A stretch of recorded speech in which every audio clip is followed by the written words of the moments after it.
Good evening, Bob. Good evening.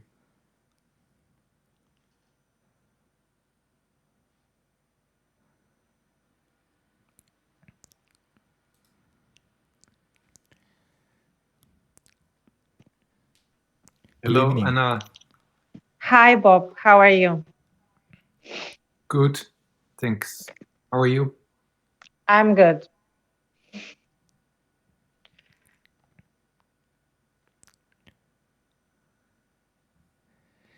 Great. Thank you for everybody joining this session tonight. Why the authentic days, the whereby stuff, and also from the YouTube live. So there are two different crowds. Today is Wednesday, and I think many people might have known that the lockdown will continue until next month, and all kinds of summer holidays or festivals have been cancelled, which means that if there's nothing change, and nothing will happen until maybe the end of August. I think it's a very different time than most people have thought before, right? It's a lifetime change because most people has got used to this lifestyle for so many years, and then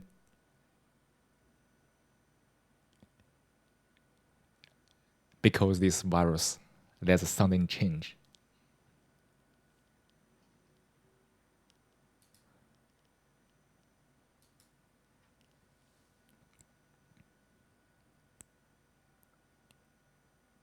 We need to slow down to meditate, to notice this change. Why does this change have an effect on people?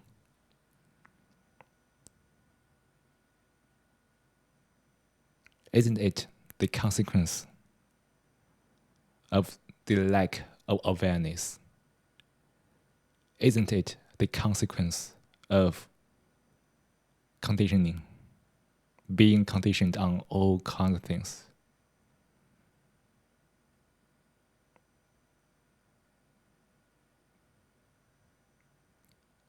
We are so so used to living in a very fragmented way. We always cuddle ourselves into a very, very small corner of life.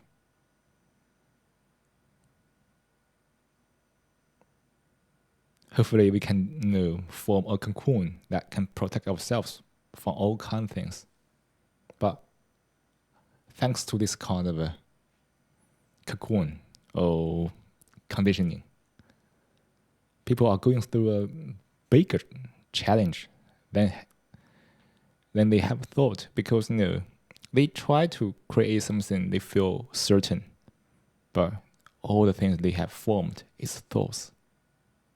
People are seeking faiths, are seeking ideologies and ideas that can give them the comfort. So you see, even for this kind of a big change, only a very tiny portion of people decided to look within. Most people still seek solutions externally, right? To seek all kinds of comfort from all kinds of resources. Try to watch the motivate movies to run away from this frustration.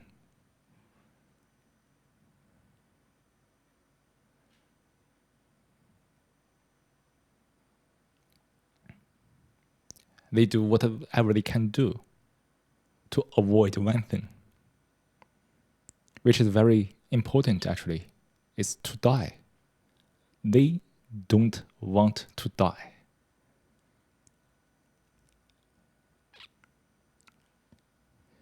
At first, I thought it was very right. Wow, yeah, people really don't want to die. But later, I began to understand It's not because they don't want to die, because they don't know how to die.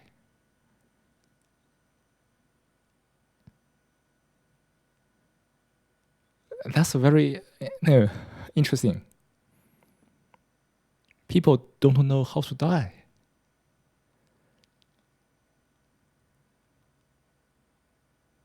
Can we die now? Die to this moment. Not kill ourselves. We will die physically one day, right? So that's no point to do it beforehand. That's very stupid, is it? But can we die now? To this moment? What does that mean? It means that we don't carry over the thoughts to the next moment. Can we do that? It's different from forgetting, right? Because we have the memory. But what's the relationship between memory and thoughts?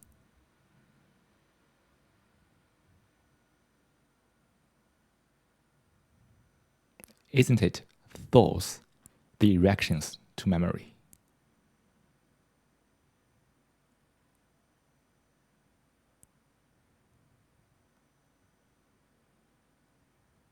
Whether we can remember or forget is beyond our control. But can we die now? Just live at this moment without carrying these thoughts to this moment. When our life moves to the next moment, can we not carry the thoughts over to that moment?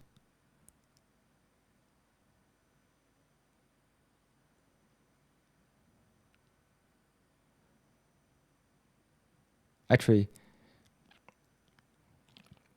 to die in this way is to meditate.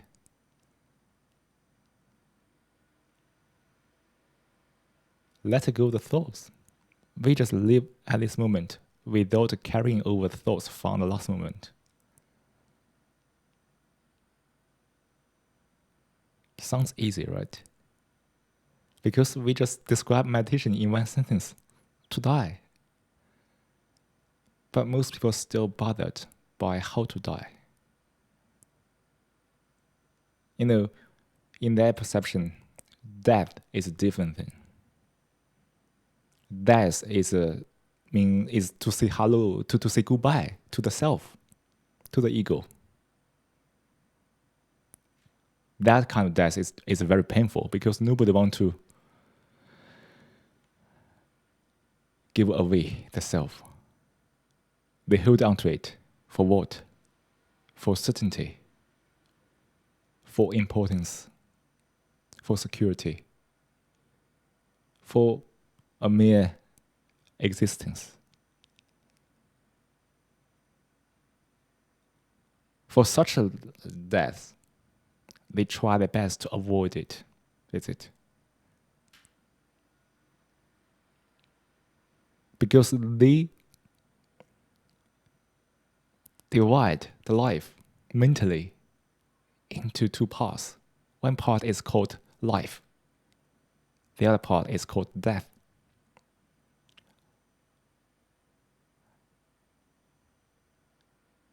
How ridiculous it is. Because this division mentally, right? They just separate life into two parts. One is called life. And they use their thoughts to perpetuate this life. What kind of thoughts? The self, the ego, right? They use the ego, the self, to make a life. And then there's a death, the disappearance of the self by physically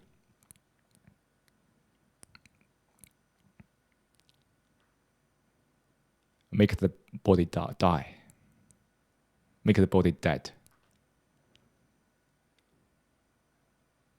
This kind of life and death is purely in thoughts, isn't it?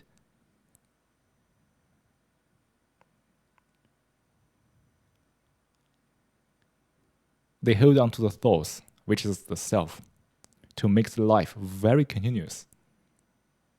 That's most people are living now in this way, right? Holding on to this concept of, oh, myself, the self-importance, the self-consciousness, whatever. This life, wow, I want to experience it. I want life. I don't want to die. Oh, if I die, myself is disappearing.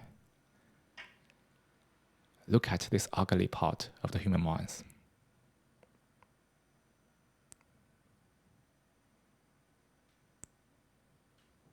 Is there anything more ugly than this? Probably not. Our human beings are very great because there's so much beauty in nature, but we are so good at it. We are so good at making something very ugly. Not only disgust ourselves, but also disgust nature.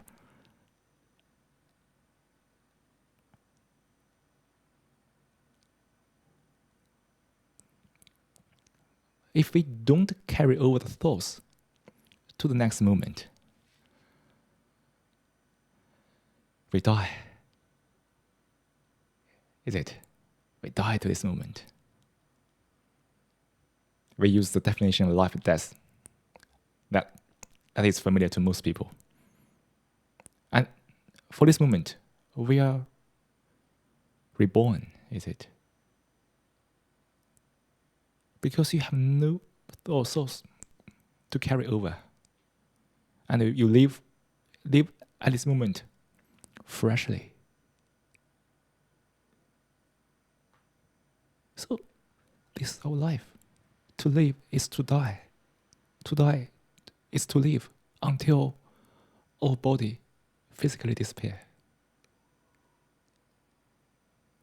This life and death has no boundary, isn't it? Because we don't create any division. We are reborn each moment. We die each moment.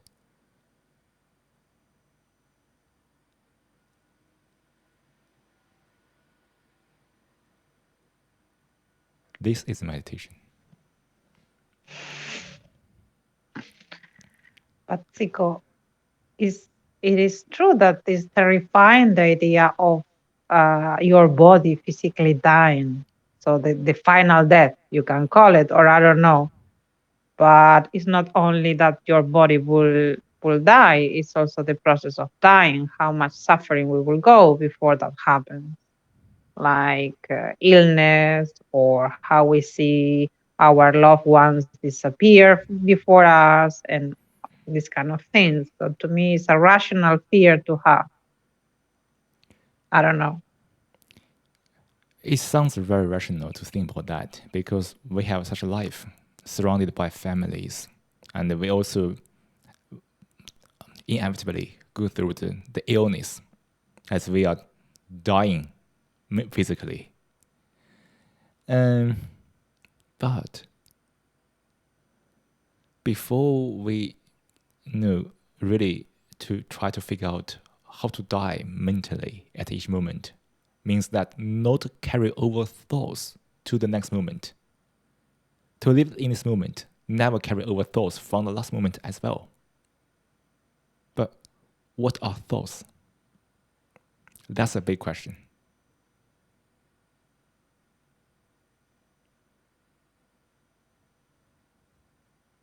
I think, as Anna mentioned, the relation between the families, it's such a strong bond.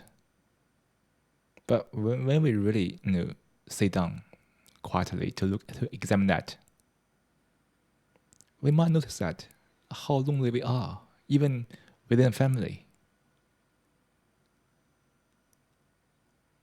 The true communication between two family members is also not easy. And we look to this relationship, which is a self-projection. Sometimes we want to try to derive some pleasure from the relation.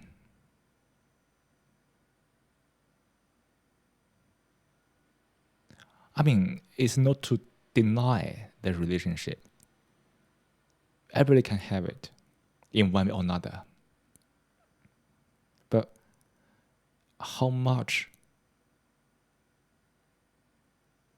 do you want to take it personally?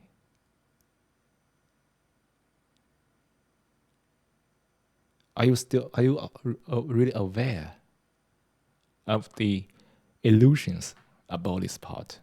Because we have given a lot of thoughts to relationships. I think in the past sessions, we mentioned that for most people, the relation between two persons is the relationship between two images, two self-images.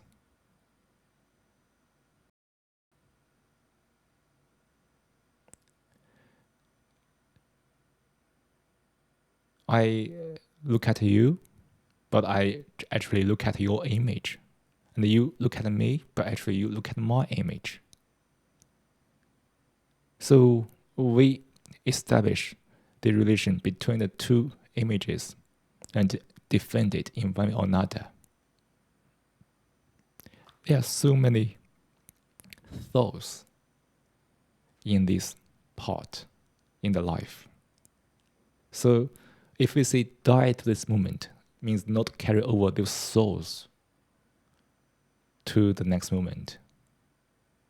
It means that we need to examine the thoughts to realize what are thoughts, what are illusions, what are the facts of life. For personally, for my mom and father, we rarely talk personally because my mother and dad are living in a different reality than I have. So sometimes if we talk too personally, it is easy to have the conflicts. So every time I speak to my mom or father, I always talk about life, meditation stuff, but not in this way. It's too formal anyway. But I had to admit that this kind of a huge distance between two persons. I don't know how to care, care for them by verse. So what I can do, just bring peace to them. I don't tell them some small things. Only talk about big things. To calm down. I think for their age, nearly also in their 60s, they have also gone through a lot in the past life. There's so many traumas, all kinds of things. Just for peace. So, there's a relation, of course, because the family, but it's also a thought. So I just respect and treat my parents as friends, just as you are here. I don't really, to distinguish that relation or this relationship. I just simply regard this as a human interactions. Oh, sorry for this very personal stuff.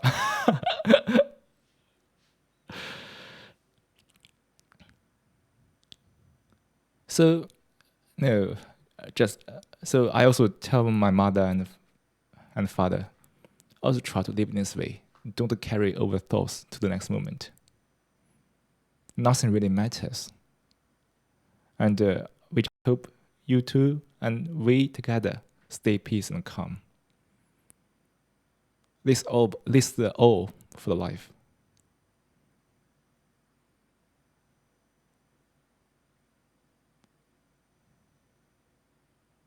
So you say, to die is difficult. To die, we need to know what is the thoughts.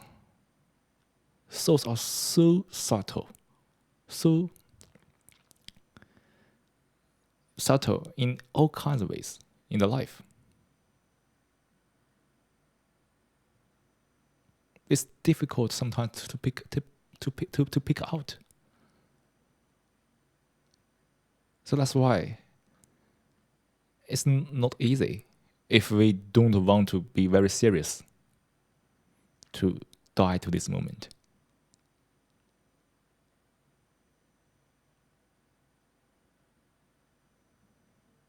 I hope this kind of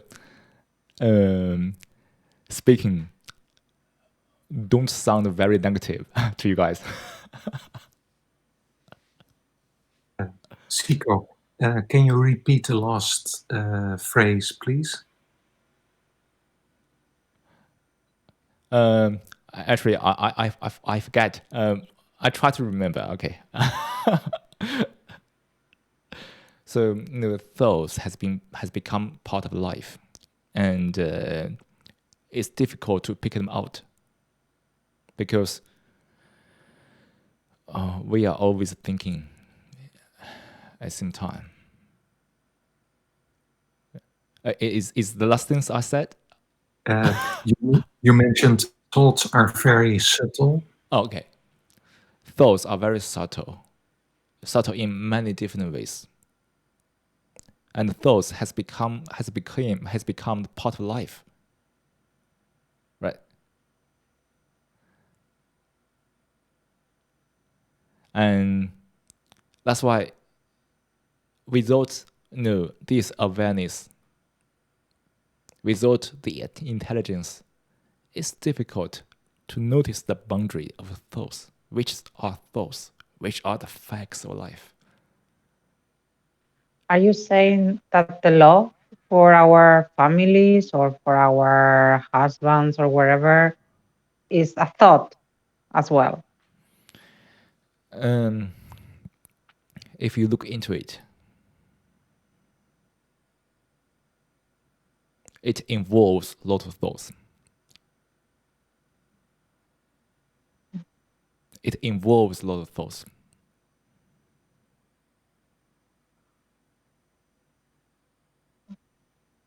It sounds a little callous, is it? Very radical, yeah. Like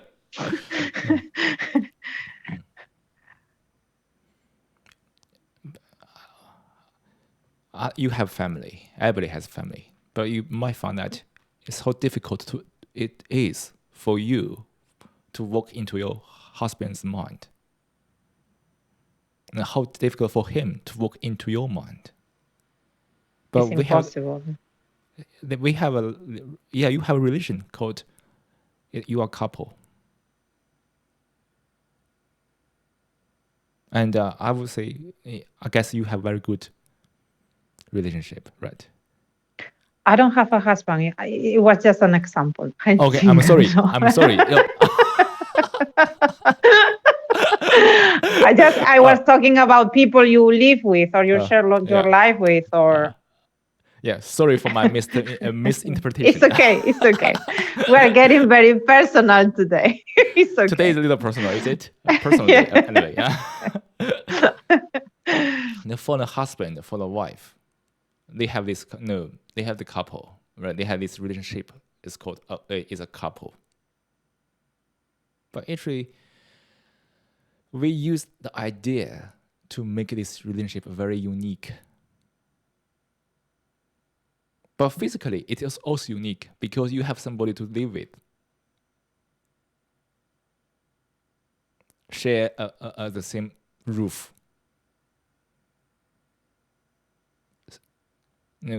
Communicate a lot, interact a lot. But mentally, we distinguish it from others. That's the issue.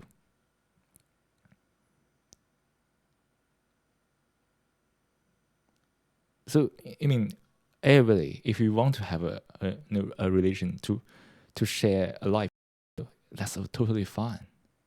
But mentally, if we just overemphasize it, that's an issue. That's the very action to overemphasize the relationship is thoughts, right? So objectively, there must be a difference, right? Sharing a life together, but if you treat it differently, that could be an issue. So how to live a life like also now I began to go personally again. Today there are so many personal stories. Like Joyce and I lived together for nearly 10 years. 10 years. To live, we see the fact that we are living together, so we have a very unique relation because it's a fact. We share the lives together. But mentally, we are quite two independent person. Sometimes what I said can disturb her, and what she said can disturb me. And when we, in the past, if we seek understanding from each other, we only end up being painful. And it's an illusion that I understand her, and it's an illusion that she understands me.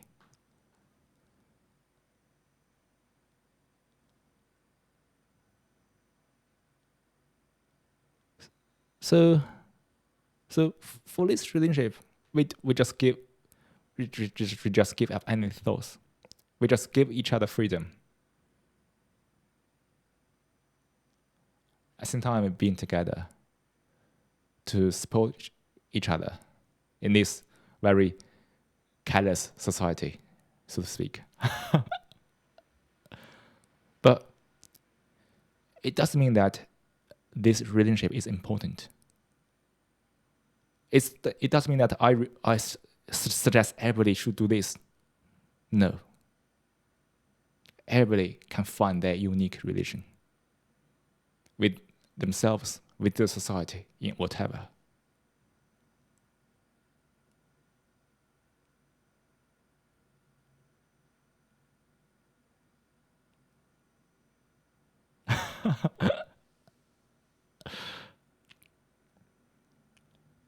You see, back to the topic today, how to die.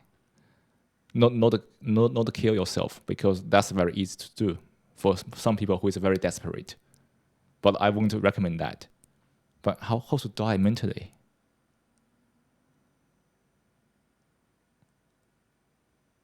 Is to see the fact, to see the things as they are. Then we can take action. That action is just to die to this moment. But if we couldn't really see the whole picture,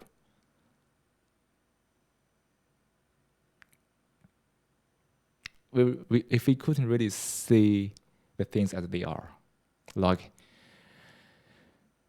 a lot of things, of career, family, religion, whatever, no, that's not possible to die to the moment.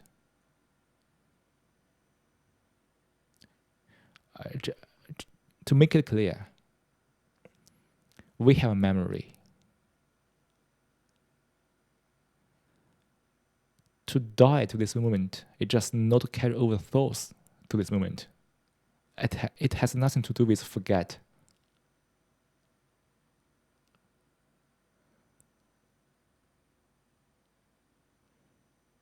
You can't say, oh yeah, I just live this moment, so I forget my family, forget life. That's an extremity, is it? Because we had a memory, but just don't carry over the thoughts. Thoughts is always a burden.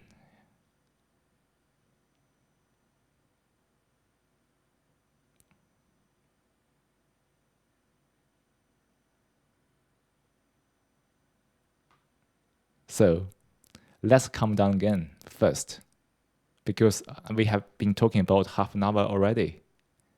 Mine is very active, and today we have gone too personal. So I will play the audio guide so we can calm down a little bit and then come back for the second part of the discussion, shall we? Enjoy the meditation.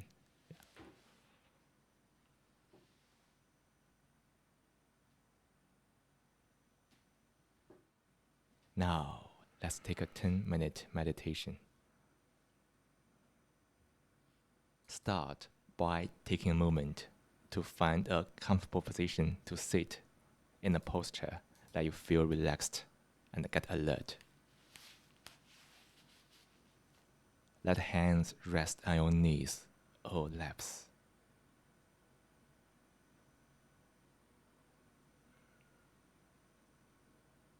Let the eyes close gently.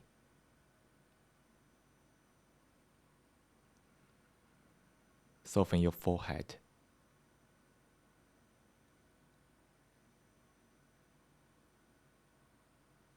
Act a soft smile in the corner of your lips.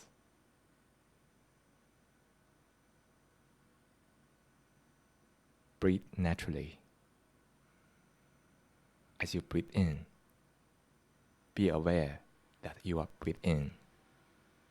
Feel the sensation of breathing in. The region can be the nostrils,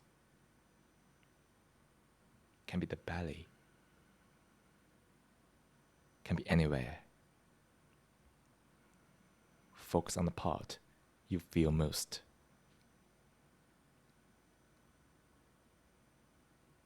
As you breathe out, be aware that you are breathing out. Feel the sensation of breathing out. The region can be the nostrils, can be the belly, can be anywhere. Focus on the part you feel most.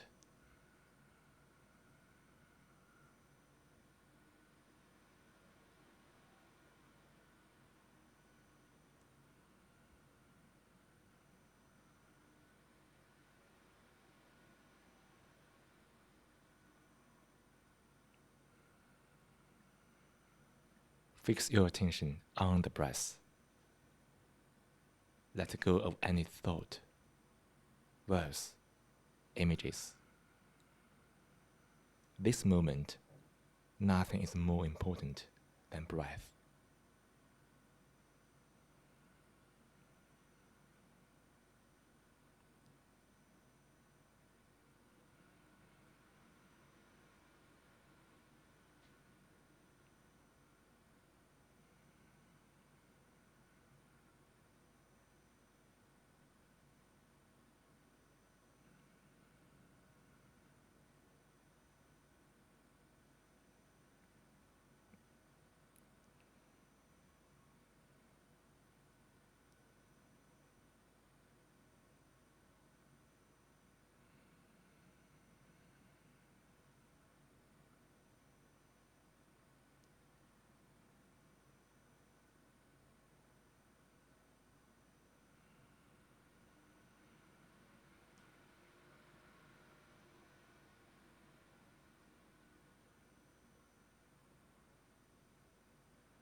Every time you hear the bell, check where your attention is.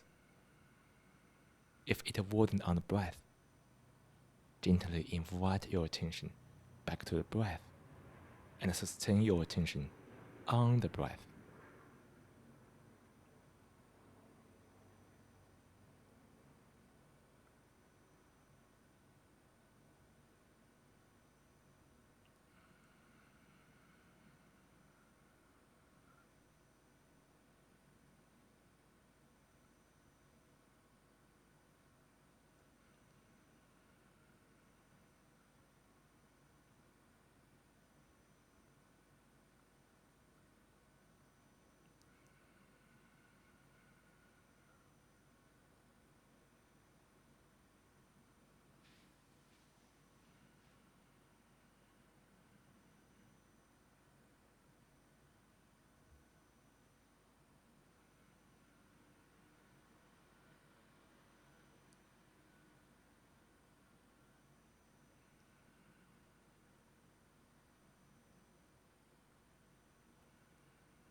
Slowly bring your awareness back to this room.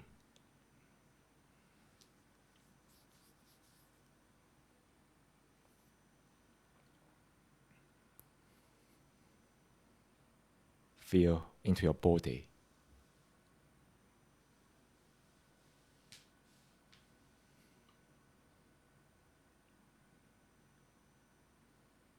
Wiggle your fingers and toes.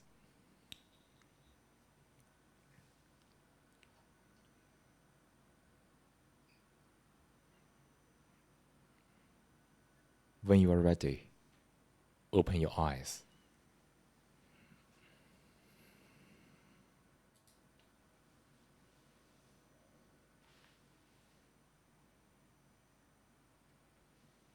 Now, let's take a 10-minute meditation.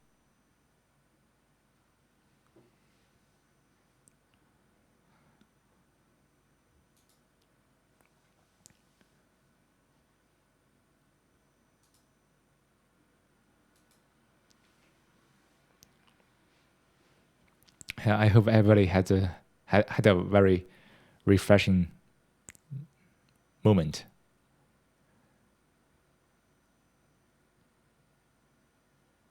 I had, it was refreshing. However, I had trouble concentrating on the airflow in my nose. So I didn't feel that really well. And also, I didn't have many thoughts. Maybe very fake, but...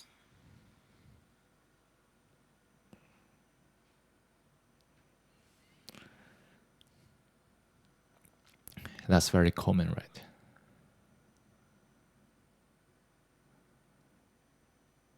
So that's why we still need to give more attention to the thoughts, to see how the thoughts are generated. But at the same time, we don't refuse it. Let it come. Let it be. Let it go.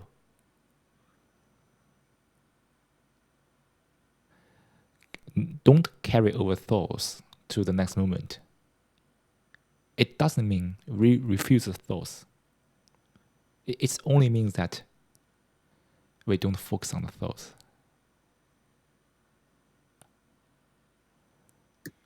Cico, I think you could say there's a slight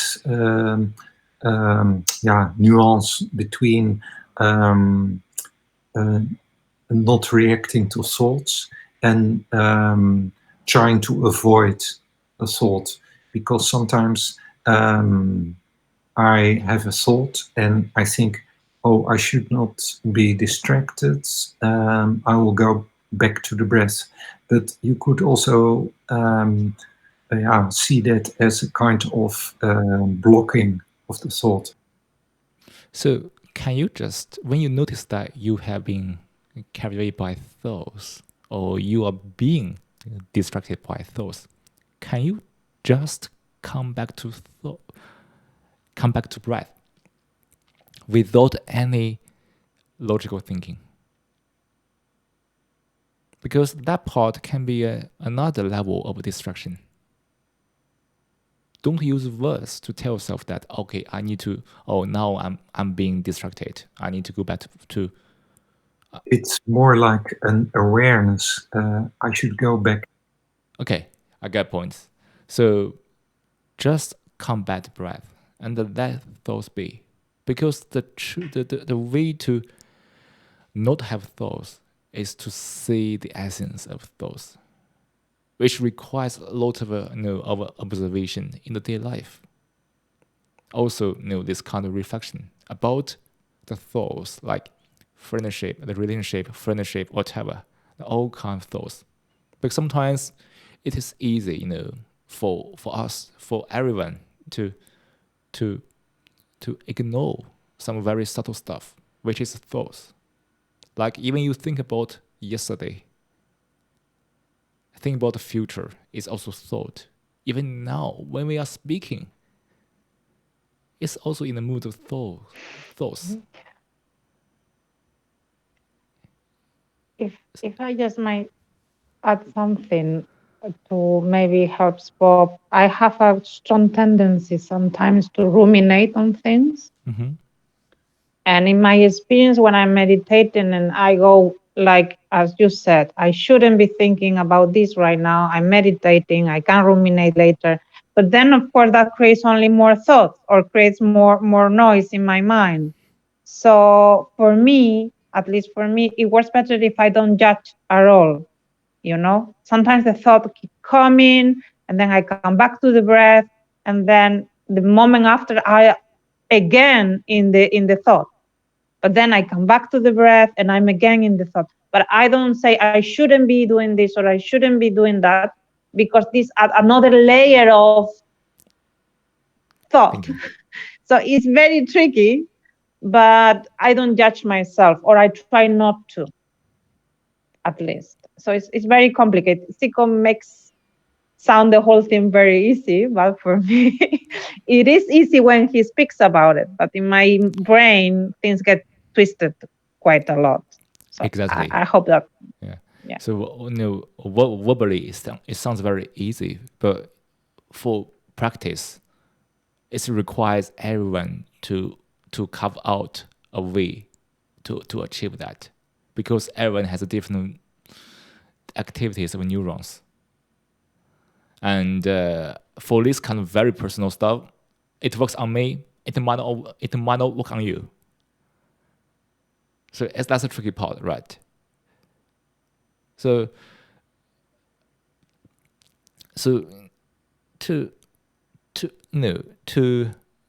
have that, to be able to see the essence of the thoughts in all kinds of ways: the self, the ego, the ideology, the relationship, the life and death. When we are able to notice all kinds of thoughts in all levels of life, then it would enhance our awareness. Because with that kind of awareness, it is easier for one to notice the boundary of thoughts. Sometimes it can be tricky that we don't know we are thinking. We think we are present, but actually we are thinking.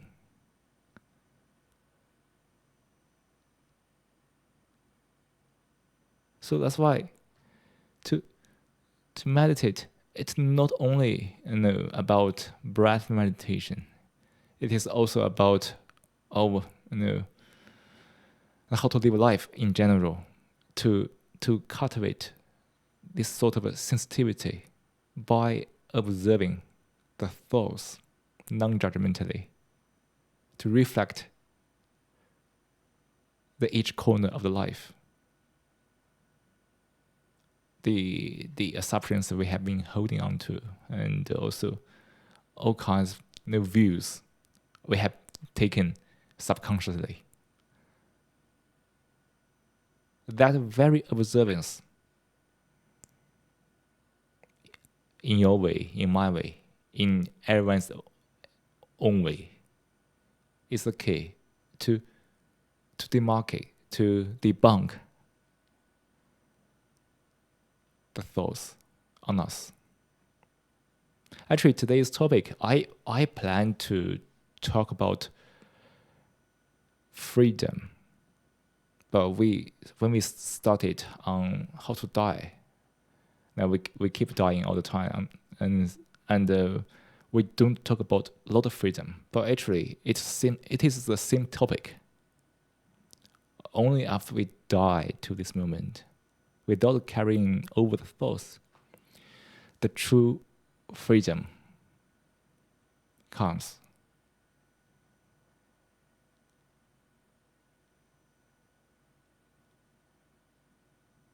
Freedom is not in thoughts, it's beyond the thoughts, right? When you live at each moment freshly,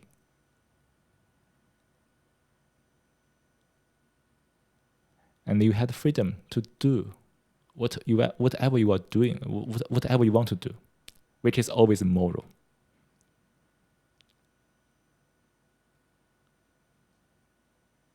Sorry, the last word you said. Moral. Yeah, okay. Moral. This freedom is not the freedom in thoughts. If people think about freedom in thoughts, they also do whatever they want in a very destructive way.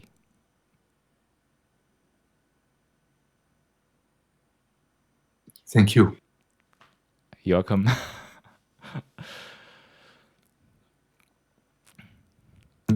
Yeah, like Anna said, it sounds very easy because somehow in the back of my mind I have the instruction I should go back to the breath. It is maybe not so much words in the back of my brain, but maybe a little bit of an awareness.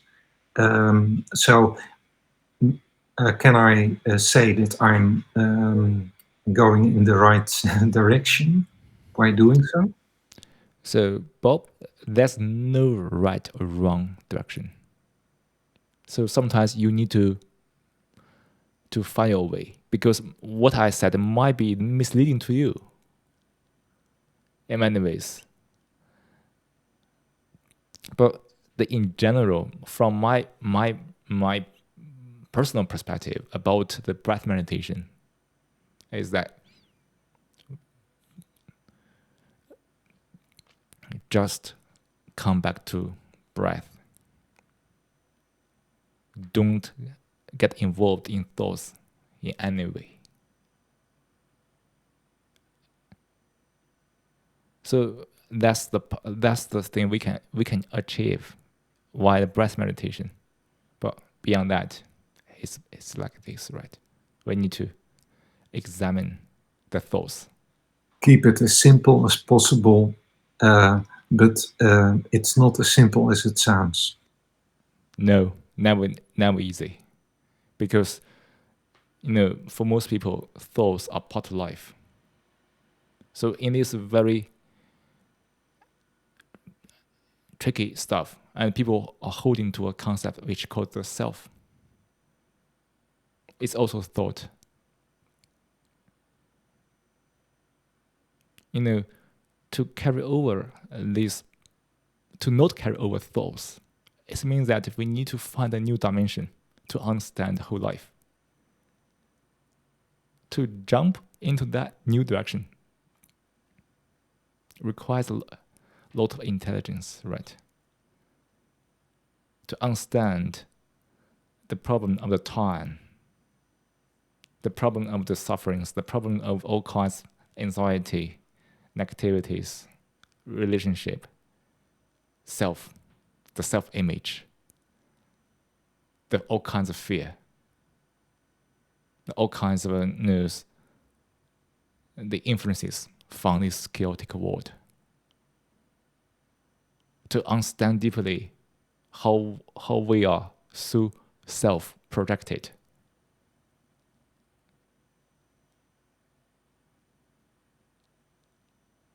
Practically, I think it requires a lot of attention on that. It is a very serious topic, and I think people who want to explore the inner world also need this kind of seriousness.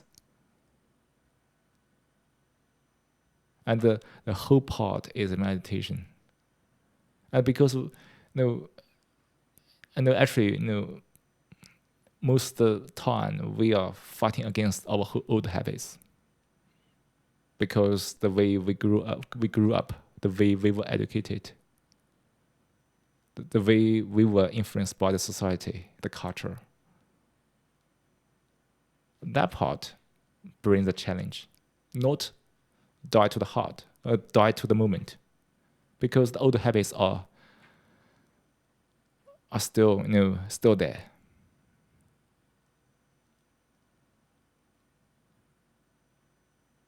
So, but as we said before, we can put it into a few sentences. Sounds very simple, but in practice, people need to find their own way to at least approach it little by little. Though we need to take a lot of actions immediately, mental actions. But there's no single measurement. There's no measurement at all. Can I say you make progress? I can't see that.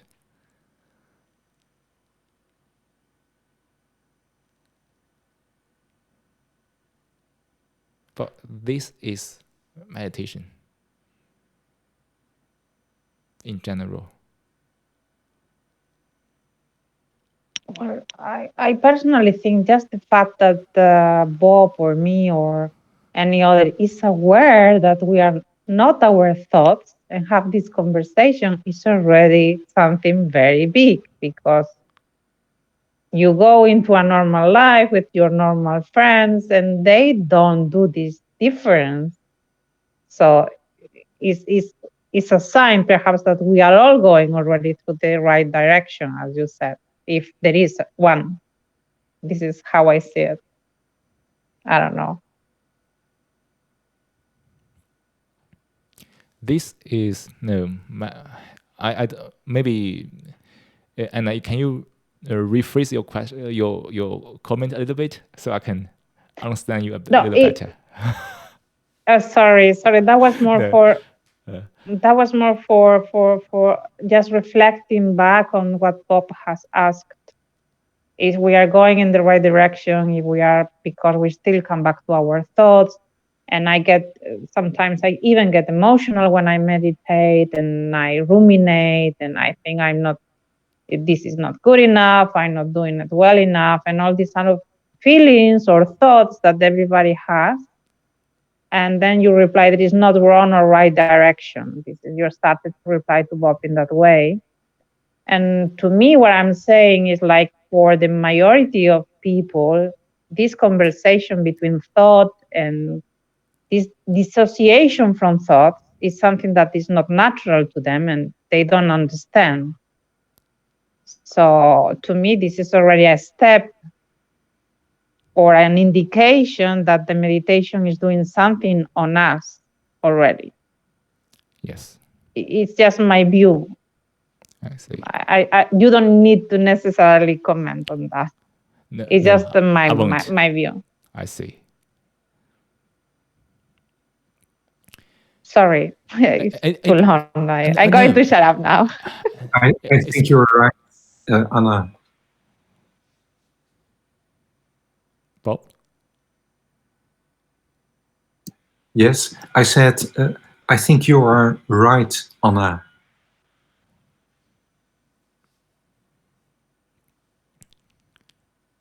So, for meditation,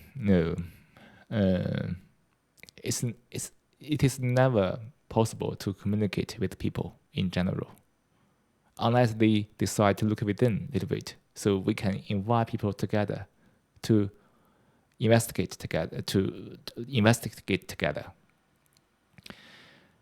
People we don't expect people to disagree or agree with us, because agree or disagree is only on the level of words. The words only creates chaos, misunderstanding, and conflicts. So, for most people, as we mentioned in the last session, people are always seeking authority, to look to the things outside for certainty. And that's the biggest challenge actually nowadays, because now the outside world is too chaotic. Because internet, we can receive so much conflicted information in one go. People begin to get confused, because they always want to rely on the outside for confirmation. Now the outside is chaotic because your reality has been broken up by the internet.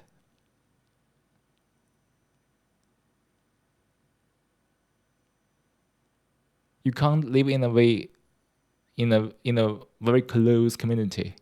Nowadays, it's difficult because the internet is so interconnected. If someone could achieve that very close community and doing no harm to others. I think it's good. It's okay to live in that way, right? There's really nothing right or wrong about living. But the thing that how many people could live in a way truly peaceful without conflicts? How many people are complaining about all kinds of sufferings in a lifetime?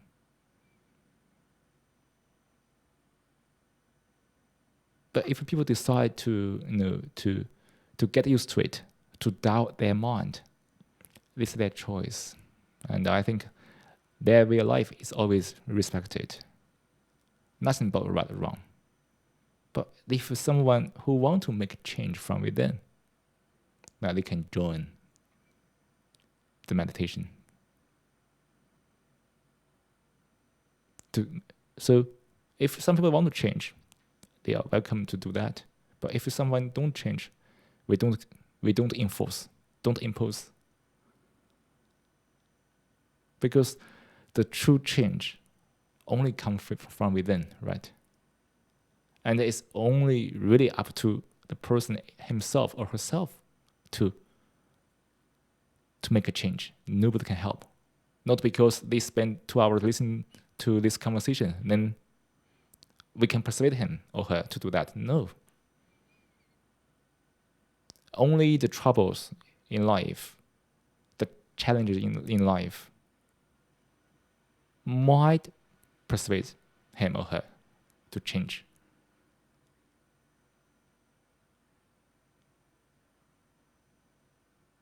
But from my very little view, I think the internet is accelerating this part.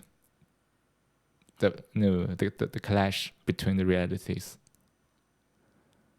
I don't know whether the internet can be a good thing, but it can be a bad thing. I don't know. But the internet makes this world more global mentally.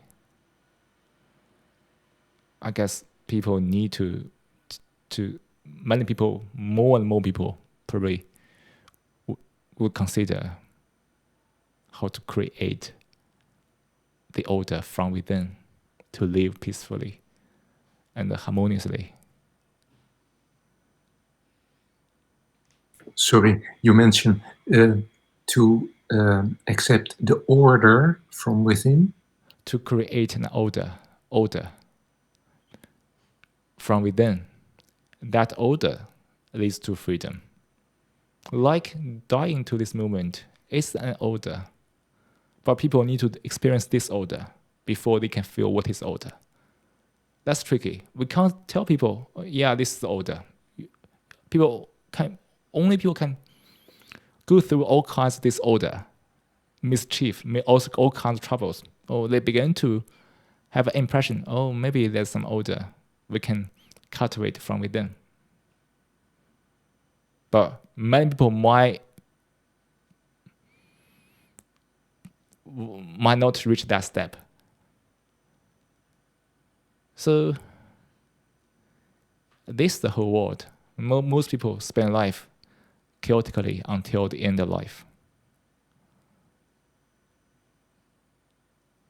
And if people want to join, to meditate, to lead the change the world, he or she will be very welcome.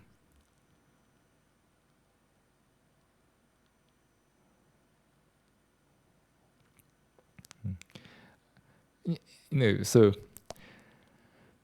to spread this kind of stuff, for me, it's very different to do it in Chinese and do it in English. I think I feel that I'm more straightforward or in English than in Chinese. Probably because I grew up in China, so I don't have the Western realities. So that's why probably it's easier for me to speak very straightforwardly. But every time I speak in Chinese, it's a very different vibe. Just speak, just tailor the conversation more towards the Chinese reality. But no matter which reality, people are the same. And the same different culture, but the same issue. The same issue from the humans.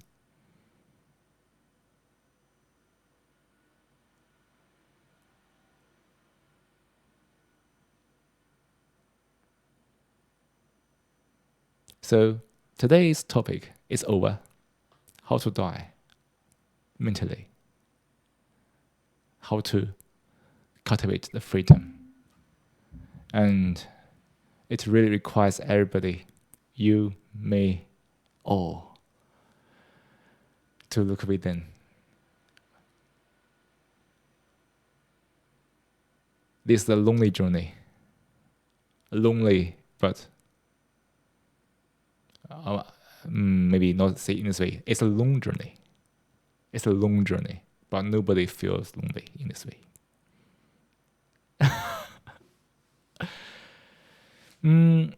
Shall we do another meditation again to end today's session? Cico, you mentioned it's not lonely. You mean that by doing this in a group, you share this venue? You can understand in that way. But even without the group, when you really look within yourself, you won't feel lonely. You will find out how rich your mind is. That very richness is beyond anything. And I will say you will feel also how connected everything is. Exactly. So it's impossible to feel lonely because you realize we are all connected. Yes. It requires us to see the facts. Then we can feel this kind of a truth of being connected. So if you understand that we can do it in a group to not feel lonely, that's also okay. That's also perfect. Because that's also one way to understand this, right? Nothing is right or wrong.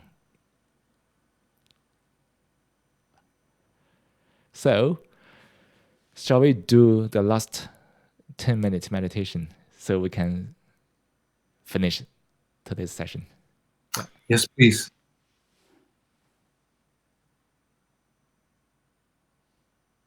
Now, let's take a 10-minute meditation. Start by taking a moment to find a comfortable position to sit in a posture that you feel relaxed and get alert. Let hands rest on your knees or laps.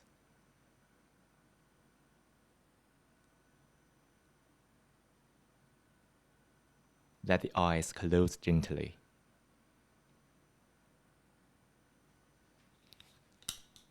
Soften your forehead.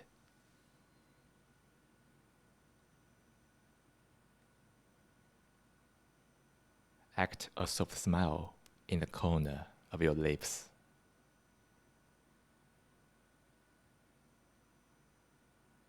Breathe naturally. As you breathe in, be aware that you are breathing in. Feel the sensation of breathing in. The region can be the nostrils, can be the belly, can be anywhere. Focus on the part you feel most.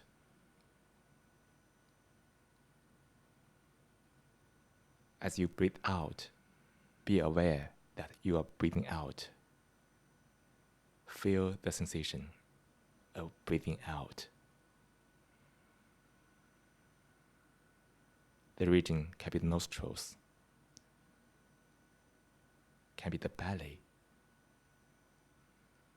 can be anywhere. Focus on the part you feel most.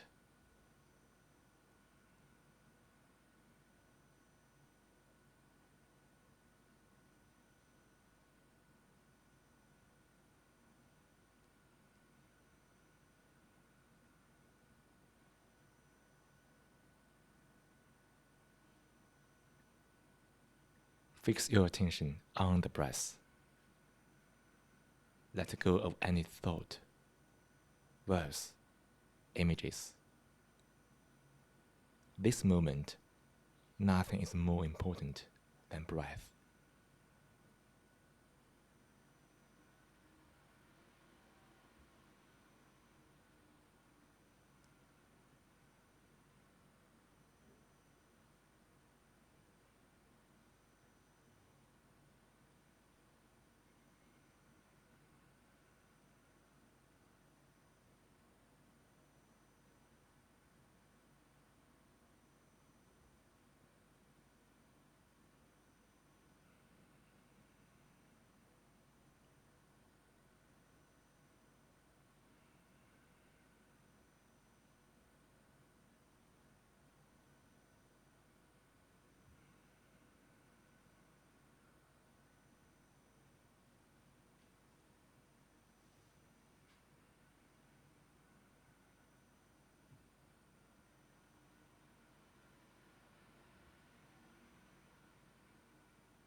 Every time you hear the bell, check where your attention is. If it wasn't on the breath, gently invite your attention back to the breath and sustain your attention on the breath.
slowly bring your awareness back to this room.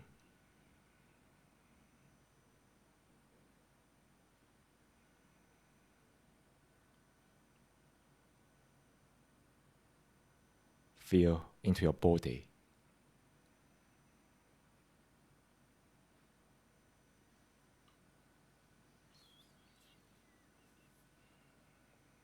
Wiggle your fingers and toes.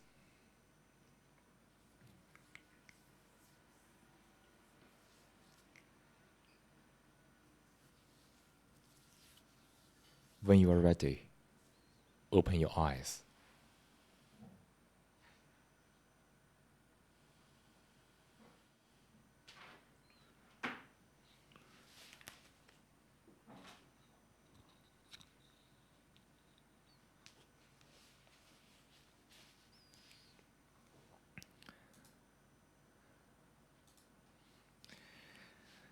Great. I hope everyone had a very good session in the past 10 minutes, in the past 1 hour. And I hope everybody have a wonderful day. Today, tomorrow, until forever. And also thank you for everybody being here tonight, otherwise the whereby or via YouTube Live to support, to listen to join this conversation. We had a lot of discussion on consciousness, but at the end of it, you need to empty the whole consciousness to come back to this moment. This is our life, and life should go on. So, again, thank you again, and see you hopefully in the future session. Bye. Thank you, Cico. Goodbye, everyone. Have a good week. Bye.